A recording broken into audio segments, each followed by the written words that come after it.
guys, welcome back to the podcast Daily Musings and you're listening to Mehreen Sayed. You know guys, I was thinking कि मैं जब भी Instagram खोलती हूँ और मुझे ऐसा लगता है everybody is so happy and is it like me कि I have some sufferings in my life. You know, जब भी आप कोई भी social sites खोलते हो, be it Facebook, be it WhatsApp and be it Instagram or even YouTube, तो you see lots of people like doing so much show off और it just seems कि हर कोई कितना खुश है अपनी लाइफ में एंड अपनी जगह में ये लगता है am I the only one who is suffering because of problems or am I the only one जिसकी लाइफ में इतनी happenings नहीं है that we could post it all day और sometimes even we try it कि हम भी ये दिखाए probably कि हम भी बहुत खुश हैं, you know, sometimes we feel it like that.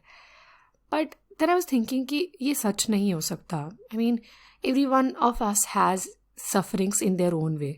हर किसी को अपनी लाइफ में कहीं ना कहीं पे सफ़र करना ही पड़ता है and we keep those things to ourselves as you know कि हर कोई इंसान अपनी हर चीज़ जाके शेयर कर नहीं सकता. Why? Because as you know, 80% won't care and 20% would be happy that you have them, right? You know, sometimes ऐसा लगता है कि जैसे लाइफ में प्रेशर बहुत कम था और अब सोशल साइट्स के आने के बाद ये प्रेशर और ज़्यादा बढ़ गया है कि you see your friends, your relatives and everyone around you is doing so good and you feel at your place कि शायद मैं ही तो नहीं हूँ कि जो सफ़र कर रहा है लाइफ में, शायद मैं ही तो नहीं हूँ जिसकी लाइफ में प्रॉब्लम्स है.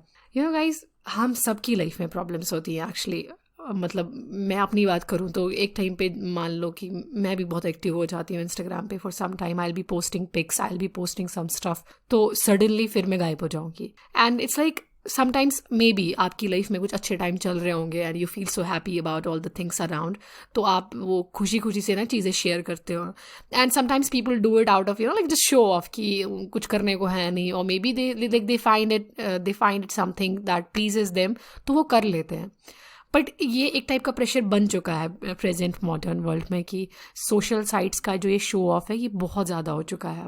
वेल एक्चुअली सोशल साइट्स को मैं क्रिटिसाइज़ करने के लिए तो नहीं बोल रही. इनफैक्ट इसकी अपनी भी कुछ एडवांटेज हैं, सब हर चीज़ की, you know, everything has some good points and some bad points as well.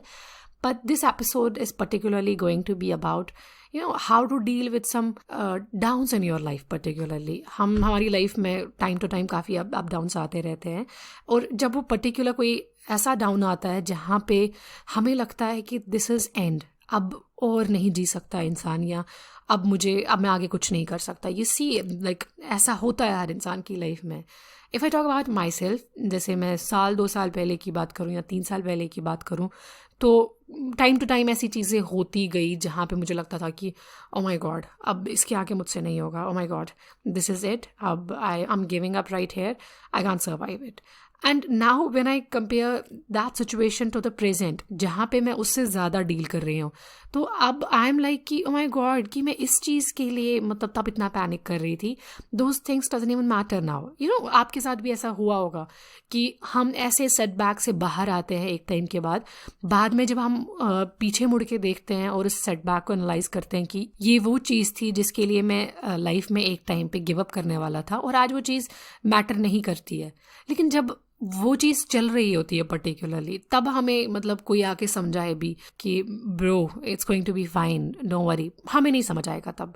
You know, उस टाइम पे लगता है दुनिया और ख़त्म हो गई है, बस और कुछ चीज़ या सेंस नहीं रखता. You know, whether it's your career, whether it's your personal life, your family related issues, काफ़ी लोग जो है time to time, you know, people suffer and कुछ लोग होल्ड कर लेते हैं और कुछ लोग नहीं होल्ड कर पाते हैं और कुछ लोग ईजिली गिव अप भी कर देते हैं. अगर मैं अपनी बात करूँ, एज आई सेड, अगर 2 साल पहले की बात करूँ मैं, वहाँ पे कैसी चीज़ें हुई एंड कंपेयर टू नाउ, आज मैं उससे भी बड़ी बड़ी प्रॉब्लम्स के साथ डील कर रही होंगी. एंड नाउ आई फील कि ठीक है, जो पीछे थी वो चीज़ें वो बहुत छोटी थी.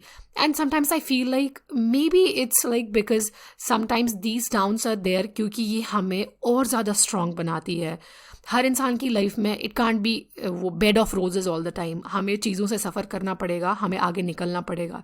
मुझे लगता है अगर ये लाइफ बहुत बहुत ज़्यादा स्मूथ होगी तो शायद लाइफ जीने का मज़ा भी नहीं आएगा, शायद ये लाइफ बहुत बोरिंग हो जाएगी। अपनी जगह आप वो लो फील करते हो, उस टाइम पे इंसान को एहसास होता है कि वो खुशी का मोमेंट जो है उसकी क्या वैल्यू है, या उस टाइम पे इंसान को एहसास होता है कि वो पीस ऑफ माइंड जो है उसका क्या वैल्यू है।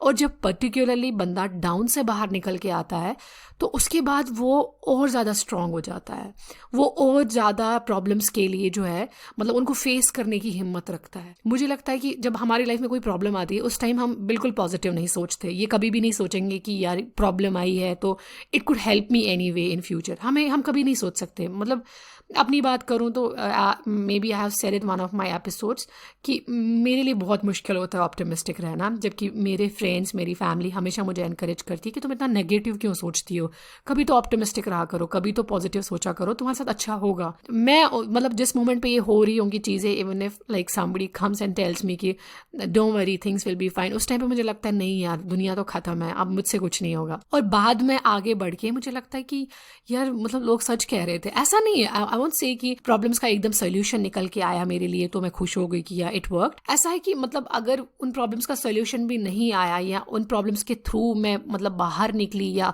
उन प्रॉब्लम्स की वजह से मैंने सफ़र भी किया, but it help me somehow. कैसे? बिकॉज इन फ्यूचर क्या हुआ, अगर और ज़्यादा प्रॉब्लम्स आई तो I was already prepared for them now, या मैं ऐसा बोल सकती हूँ कि इंसान की वो स्ट्रेंथ बढ़ जाती है। या this is being rightly said कि जो गॉड है वो हमारे पे उतने ही प्रॉब्लम्स देते हैं जितने हम में फेस करने की हिम्मत हो। जो बंदा फेस नहीं कर सकता ऊपर वाला उसको वो प्रॉब्लम्स नहीं देगा, वो उसको फेस करने की ज़रूरत भी नहीं पड़ेगी।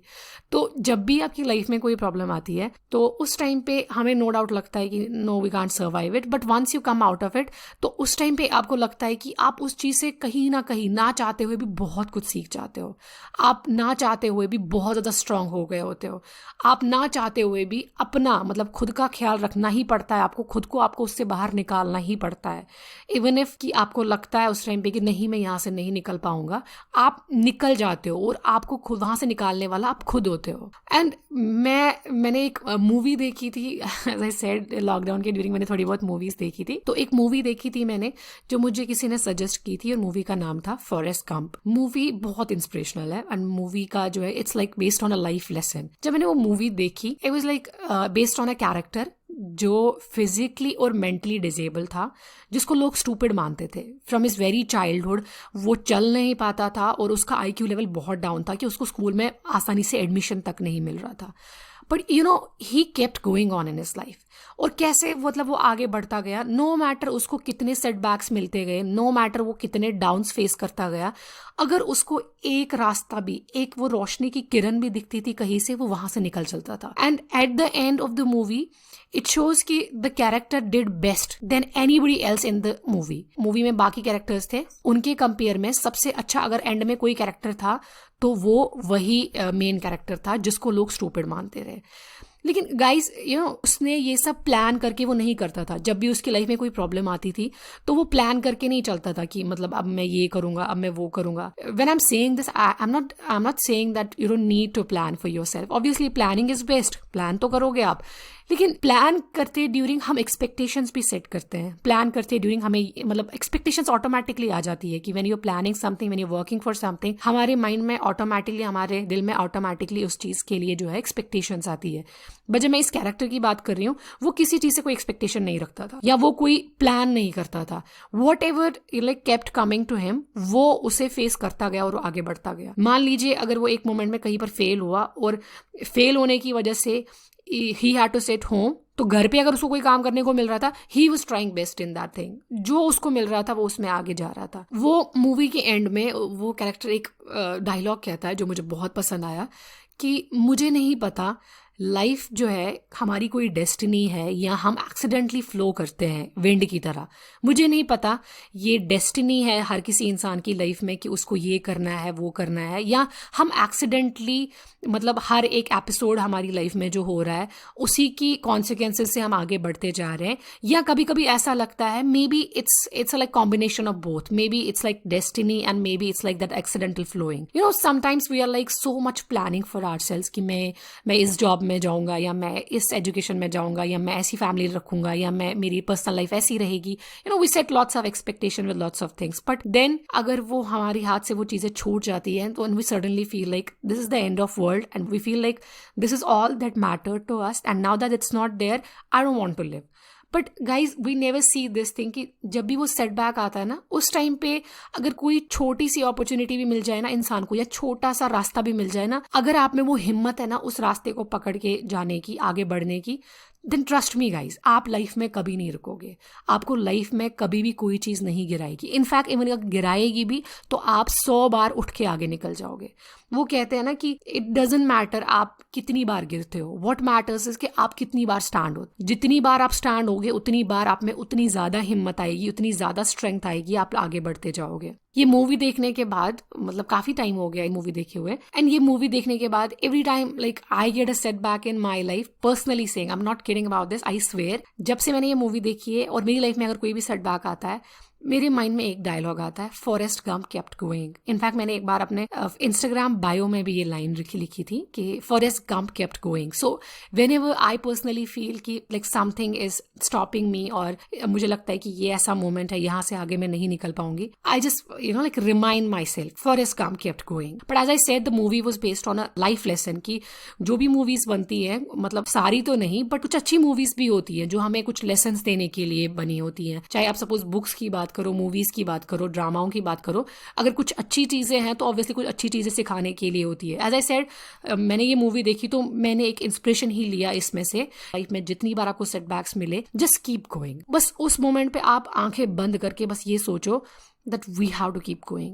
हमेशा याद रखना कि वो कहते हैं ना, हर अंधेरे के बाद या हर काली रात के बाद एक सवेरा होता है. वो दिन दूर नहीं होगा, और वो दिन जब आएगा, वो रोशनी वाला दिन जब आएगा, जब आप उस सेटबैक से बाहर निकलोगे, ट्रस्ट मी, आप इतने ज़्यादा स्ट्रांग निकलोगे, इतने ज़्यादा वो कंपोस्ट, काम एंड वो लाइफ प्रॉब्लम्स को फेस करने की आप में इतनी ज़्यादा हिम्मत आएगी जो पहले आप में कभी नहीं थी.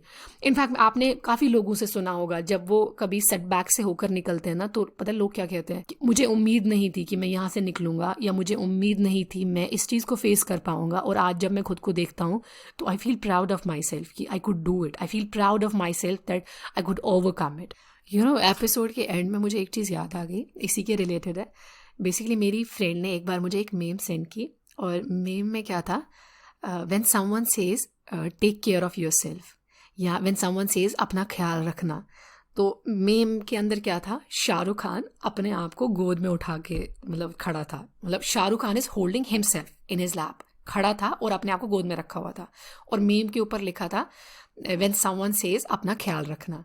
तो मतलब दो it is funny but this is how it has to be. मतलब जब भी वो सेटबैक आए ना, हमें सही में अपना ख्याल वैसे ही रखना है. उस टाइम पे आपको ऐसा फील करना है कि सही में कोई है ऐसा जो आपके बहुत करीबी है, जो आपका बहुत क्लोज है, जिसको आप गिव अप नहीं करने दोगे, और आपको उसे चाहे गोद में उठा के आगे बढ़ाना है, आपको आगे बढ़ना है, आपको रुकना नहीं है. और अगर कभी सेटबैक ऐसा हो कि आपको लगे कि आप अकेले डील नहीं कर सकते हो, तो I would suggest reach out for help. अच्छे लोग भी हैं दुनिया में, चाहे आपके फ्रेंड्स हो सकते हैं, आपकी फैमिली हो सकती है, या कोई काउंसलर हो सकता है. रीच आउट फॉर हेल्प, लोग आपकी हेल्प ज़रूर करेंगे. सो आई होप जो भी ये एपिसोड सुन रहा है, आज के बाद आपकी लाइफ में अगर कोई भी सेटबैक होगा तो आप शाहरुख खान की तरह अपने आप को गोद में उठा के आगे बढ़ोगे और नहीं रुकोगे.